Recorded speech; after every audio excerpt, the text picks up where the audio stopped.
بسم اللہ الرحمن الرحیم۔ السلام علیکم ورحمۃ اللہ وبرکاتہ۔ مزید دولہ کے دورہ حکومت میں بغداد اور اس کے اطراف میں چوری اور ڈاکہ زنی کی وارداتیں عام ہونے لگیں۔ خطرناک مجرموں نے لوگوں کی ناک میں دم کر رکھا تھا۔ اس صورتحال کا تدارک کرنے کے لیے حکومت وقت نے ایک سخت گیر پولیس آفیسر کو بغداد میں ایس پی مقرر کر دیا، جس نے زبردست آپریشن کر کے خطرناک ڈاکوں اور مجرموں کو پکڑ کر جیل میں بند کر دیا۔ پھر خلیفہ وقت سے ان کو نشان عبرت بنانے اور ان کے سر قلم کرنے کی اجازت طلب کی، جو اسے مل گئی۔ چنانچہ اس نے 20 ڈاکوؤں کو دریائے دجلہ کے پل پر سولی دینے اور انہیں قتل کرنے کے لیے جیل سے نکالا، اور پولیس کے ایک دستے کی نگرانی میں انہیں پل پر سولی کے تختوں پر جکڑوا دیا تاکہ عام لوگ ان کے حشر سے عبرت حاصل کر لیں۔ ابھی آدھی رات نہ گزری تھی کہ پولیس اہلکاروں اور تھانے داروں کی آنکھ لگ گئی اور وہ سو گئے۔ انہیں اس وقت جاگ آئی جب ایک مجرم کسی ہیلے سے رسا کاٹ کر چھلانگ لگاتا ہوا نیچے آ گرا اور اٹھ کر دوڑنے لگا۔ انہوں نے دیکھا تو اس کے پیچھے بھاگے، لیکن اس کی قسمت میں ابھی زندگی کے کچھ دن باقی تھے، وہ ہاتھ نہ آیا۔ اس کا پیچھا کرنے والوں نے سوچا کہ اگر ہم اس کے پیچھے بھاگتے رہے تو کہیں دوسرے مجرم بھی ایسے ہی فرار نہ ہو جائیں۔ چنانچہ وہ واپس پل پر آ گئے اور باقی مجرموں کی نگرانی کرنے لگے۔ فرار ہونے والے مجرم کے متعلق وہ سوچنے اور آپس میں کہنے لگے، صاحبو، ہمارا ایس پی بڑا سخت گیر انسان ہے۔ صبح اس نے ڈاکوؤں کی گنتی کرنی ہے، اگر 20 پورے نہ ہوئے تو وہ ہمارا ایسا حشر کرے گا کہ دنیا دیکھے گی۔ وہ کہے گا کہ تم نے رشوت دے کر مجرم بھگا دیا ہے۔ اگر ہم نے جان بچانے کے لیے اقرار کر لیا تو بھی مارے جائیں گے، اور اگر اقرار نہ کیا تو بھی۔ وہ مسلسل پٹواتا رہے گا اور اس وقت تک نہیں چھوڑے گا جب تک ہم اقرار نہ کریں گے۔ چنانچہ ان کی آپس میں یہ رائے ٹھہری کہ وہ خود بھاگ جائیں، مگر جائیں کہاں؟ ہر جگہ پکڑے جائیں گے۔ قاضی بہلول نے، جو اس وقت پولیس اہلکار تھا، پولیس افسر کو رائے دی کہ جناب من، ہمیں چاہیے کہ گلیوں سڑکوں پر نکل جائیں اور کسی بد نصیب کو پکڑ لائیں اور اسے یہاں سولی پر جکڑ دیں، کیونکہ آدھی رات گزر چکی ہے۔ لوگ اپنی اپنی خواب گاہوں میں سوئے ہوئے ہیں۔ کسی کو کیا پتا کہ رات کو یہاں کیا واقعہ پیش آیا۔ صبح سویرے ایس پی آئے گا تو کہہ دیں گے کہ جناب آپ نے ہمیں 20 مجرم دیے تھے اور یہ پورے 20 ہیں۔ چنانچہ چند پولیس اہلکار سڑکوں اور گلیوں میں اپنا شکار ڈھونڈنے نکل پڑے اور چلتے چلتے پل عبور کر کے شہر کے مغربی حصے تک پہنچ گئے۔ وہاں انہیں پل کے نیچے ایک بدقسمت آدمی پیشاب کرتا نظر آیا، جسے انہوں نے پکڑ لیا اور اسے مارنے پیٹنے لگے۔ اسے یوں کھینچنے لگے جیسے قصاب بکرے کو مذبح خانے لے جا رہا ہو۔ وہ آدمی روتے اور چیختے ہوئے پوچھنے لگا، ظالمو، میرا گناہ کیا ہے؟ لیکن اس کی ایک بھی نہ سنی گئی اور 20 کی گنتی پوری کرنے کے لیے اسے لا کر سولی پر جکڑ دیا گیا۔ وہ طلوع آفتاب تک اتنا رویا اور چلایا کہ پولیس اہلکاروں کے کلیجے پھٹے جا رہے تھے، کیونکہ وہ سمجھتے تھے کہ یہ ایک بے گناہ اور مظلوم شخص ہے اور صبح اس کی بھی گردن اڑا دی جائے گی، لیکن اسے چھوڑا بھی نہیں جا سکتا تھا، کیونکہ اس صورت میں ان کو اپنی جانوں کا خطرہ تھا۔ طلوع آفتاب کے بعد لوگ جمع ہونے لگے اور تھوڑی دیر بعد ایس پی بھی آ گیا۔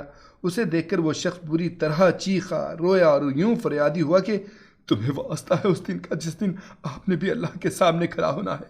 میری بات سن لیں، میں بے گناہ ہوں اور ان لوگوں میں شامل نہیں جن کے متعلق سولی دینے اور قتل کرنے کا حکم دیا گیا ہے۔ میں تو اتفاقاً ان کے ہاتھ آ گیا ہوں اور انہوں نے مجھے یہاں جکڑ دیا ہے۔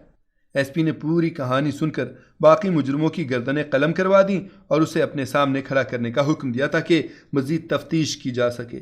اس دوران اس نے پولیس انسپکٹر اور اس کے اہلکاروں کو سرزنش کی کہ تم نے رشوت لے کر ملزم بھگا دیا ہے اور اس کی جگہ بے قصور آدمی کو پکڑ کر سولی پر چڑھا دیا۔ اس کا جواب پولیس انسپکٹر اور اس کے ماتحت عملے نے یہ دیا کہ صاحب، اس کا کیا ہے، سبھی مجرم اپنے آپ کو بے گناہ کہتے ہیں۔ آپ نے ہمیں 20 آدمی دیے ہیں، سو وہ سب حاضر ہیں۔ تاہم پولیس آفیسر ایس پی نے مزید تفتیش کے لیے جیل سے باقی قیدیوں اور دربانوں کو اپنے سامنے حاضر کیا اور ان سے پوچھا، کیا یہ شخص ان مجرموں میں سے ہے جو آپ کے ساتھ جیل میں تھے اور میں نے ان کے قتل کا حکم دیا تھا؟ تمام دربانوں اور قیدیوں نے باری باری اس کا چہرہ بغور دیکھا اور متفقہ رائے دی کہ نہیں جناب، یہ ان لوگوں میں سے نہیں جن کے قتل کا آپ نے حکم صادر کیا تھا، کیونکہ وہ سب ہمارے ساتھ نظر بند رہے ہیں اور ہم انہیں اچھی طرح جانتے پہچانتے ہیں۔ پولیس آفیسر نے مکمل شہادتیں ملنے پر اسے چھوڑ دیا، لیکن مزید پوچھ گچھ کے لیے اسے اپنی کچہری میں حاضر کر لیا اور پوچھا کہ ہم نے مکمل شہادتیں ملنے کے بعد تجھے چھوڑ دیا ہے، لیکن یہ تو بتا کہ تو آدھی رات کو یہاں کیوں آیا تھا؟ کیا تیرا گھر بار نہیں جہاں تو رات گزارتا؟ ادھر سنسان اور ویران جگہ پر تو کیسے پہنچ گیا؟ ملزم بولا، جناب میں اپنی کشتی میں سویا ہوا تھا اور مجھے رفع حاجت ہوئی۔ میں باہر آ کر بیٹھا ہوا تھا کہ انہوں نے مجھے پکڑ لیا۔ پولیس آفیسر نے پوچھا، لیکن تو اپنی کشتی ہی میں کیوں رات بسر کر رہا تھا؟ یہاں کشتی کھڑے کرنے کی کیا ضرورت پیش آئی؟ ملزم بولا، جناب بس میں اپنی کشتی ہی میں رات بسر کر رہا تھا، لہٰذا رفع حاجت کے لیے ادھر نکلا تو انہوں نے مجھے پکڑ لیا۔ اس ایس پی کا طریقہ کار یہ تھا کہ تفتیش کے وقت ملزم کے پیچھے کوڑا بردار جلادوں کو یہ سمجھا کر کھڑا کرتا کہ جب میں اپنا سر کھجلاؤں تو ملزم پر پوری قوت سے کوڑا برسا دینا۔ اگر ملزم سچ سچ بتا دے تو ٹھیک، ورنہ وہ 2 یا 3 دفعہ پوچھنے کے بعد پھر سر کھجلاتا اور کوئی جلاد اس پر کوڑے برسا دیتا، اور وہ آفیسر خود جلاد سے کہتا، ارے اسے کیوں مارتے ہو؟ ابھی مجھے پوچھ تو لینے دو، اللہ تیرے ہاتھ پاؤں کاٹے، رک جا۔ اور ملزم سے کہتا، آ گیا اور سچ بتا، تیری جان چھوٹ جائے گی۔ الغرض پولیس آفیسر نے اس سے 2 یا 3 مرتبہ پوچھنے کے بعد اپنا سر کھجلایا تو جلاد نے پوری قوت سے اس پر کوڑا برسا دیا، جس کی شدت سے وہ یوں چلایا جیسے اس کی جان نکلنے والی ہو۔ ایس پی نے بظاہر جلاد کو ڈانٹ پلائی اور کہا، اس بے گناہ کو کیوں مارتا ہے؟ اللہ تیرا برا کرے، یہ تو سچ سچ بتانے والا ہے، رک جا۔ ارے آ گیا اور سچ سچ بتا تاکہ تیری جان جلدی چھوٹے اور تو اپنی راہ لے۔ ملزم بولا، اگر میں سچ سچ بتاؤں گا تو آپ اللہ کے نام پر وعدہ کرتے ہیں کہ مجھے امان مل جائے گی اور میرے ہاتھ پاؤں سلامت رہیں گے؟ ایس پی کہنے لگا، ہاں ہاں بالکل، سچ سچ بتاؤ۔ ملزم نے اپنی کہانی یوں بیان کی، صاحب میں فلاں گھاٹ پر چلنے والی کشتی کا ملاح ہوں۔ گزشتہ رات میں چاند کی چاندنی میں کشتی رانی کر رہا تھا کہ مجھے ساحلی محلے کی طرف سے آواز سنائی دی۔ میں اس طرف گیا تو ایک اجنبی نے مجھے 1 درہم دیا اور کہا کہ اس عورت اور اس کی 2 بچیوں کو باب شماسیہ پر چھوڑا ہو۔ چنانچہ میں اس سے لے کر چل پڑا۔ ابھی تھوڑا ہی سفر طے کیا تھا کہ اس عورت نے اپنے چہرے سے نقاب اتارا۔ جو ہی میری نظر اس پر پڑی تو مجھے اپنے اوپر قابو نہ رہا۔ میری نیت میں فتور آ گیا اور کشتی کو موڑ کر دریا کے وسط میں لے گیا۔ کشتی کے چپو اندر رکھ کر عورت سے حرام کاری کا مطالبہ کر دیا، جسے وہ نہ مانی اور سختی سے انکار کرنے لگی۔ میں نے پورا جتن کیا لیکن وہ اپنا دفاع کرتی رہی۔ میں نے اس سے پوچھا کہ یہ دونوں بچیاں کس کی ہیں؟ اس عورت نے بتایا کہ یہ دونوں بچیاں میری بچیاں ہیں۔ میں نے کہا کہ یا تو مجھے موقع دے ورنہ میں تیری اس بچی کو دریا میں غرق کر دوں گا، لیکن وہ نہ مانی اور سختی سے انکار کرتی رہی۔ چنانچہ میں نے ایک بچی کو اٹھا کر دریا میں پھینک دیا۔ جب وہ چیخی تو میں بھی اس کے ساتھ ہی چیخ پڑا تاکہ اگر کوئی آواز سن بھی لے تو سمجھ نہ سکے کہ ماجرا کیا ہے، اور اس کے منہ پر ہاتھ بھی رکھ دیا۔ وہ روتی ہوئی خاموش ہو گئی۔ میں نے پھر مطالبہ کیا تو اس نے کہا کہ اللہ کی قسم ایسا نہیں ہو سکتا۔ میں نے اس کی دوسری بچی بھی پکڑی اور اسے دھمکی دی کہ میرا مطالبہ پورا کرو، اگر موقع نہ دے گی تو اسے بھی غرق کر دوں گا۔ جب اس نے انکار کیا تو میں نے دوسری کو بھی دریا میں پھینک دیا۔ وہ چیخی اور واویلا کرنے لگی تو میں نے اس کے منہ پر ہاتھ رکھ دیا اور کہنے لگی، اگر تو مجھے قتل بھی کر دے تو میں تجھے موقع نہیں دوں گی۔ میں نے اس عورت کے ہاتھ پکڑے اور اسے دریا میں پھینکنے پر تیار ہو گیا۔